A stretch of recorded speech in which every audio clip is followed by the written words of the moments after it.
You ask Tiger to solve. This deals with linear equations with one unknown.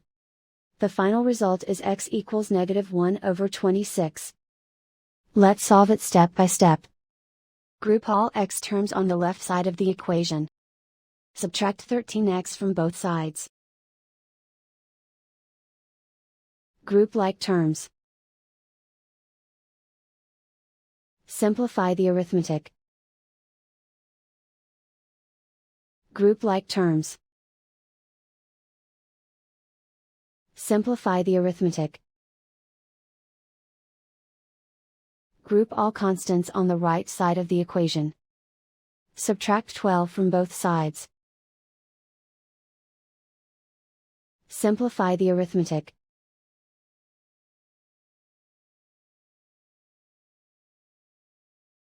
Isolate the x.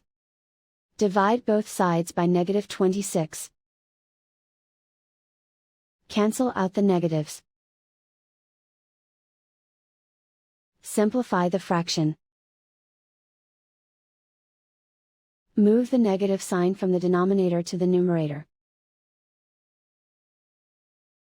And so the final result is x equals -1/26.